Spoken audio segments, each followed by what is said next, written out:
Cat 26 here, just repairs and hobbies. And we're going to change the front sight blade on this. Here's the little blades in there. And put it to a wider blade. And what you do is unscrew this, I believe. So you unscrew it counterclockwise this way. And you put the new blade in. This is the one we took out right here.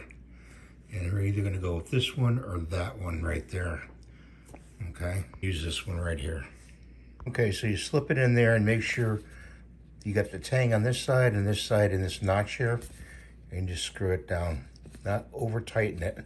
Do not over tighten this. Now you want to adjust the rear sight to the notch.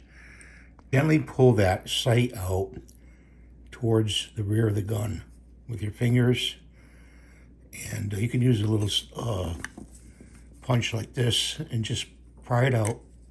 Don't pull it off the gun at all.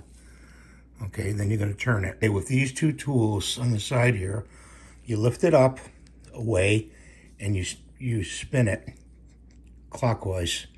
And I got it there in the widest notch there that I want for the front sight. Takes some fiddling to do, but you'll get it, okay? Next, I'm going to show you about the trigger very briefly. And we'll go to the record triggered. The record trigger, and we have a screwdriver here. This hole right here is where you put the screwdriver through. And if you turn this clockwise in, you're gonna make the trigger pull and the weight tougher to pull, okay? It's gonna be more poundage, so you wanna go turn it this way, counterclockwise. We're just gonna give it a hair turn, okay? And that's how you adjust it. You go counterclockwise. Don't put it too light. Test the gun and see if it'll not go off, you know, on its own.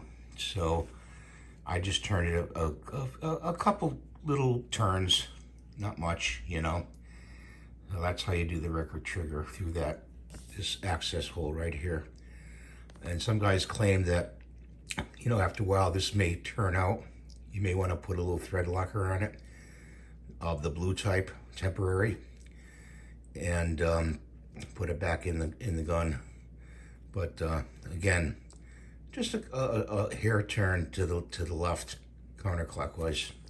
So that's what I want to show you today. I hope this helped you, and I hope that helped you on how to do the front and rear sight on the Beeman R9. Bye for now.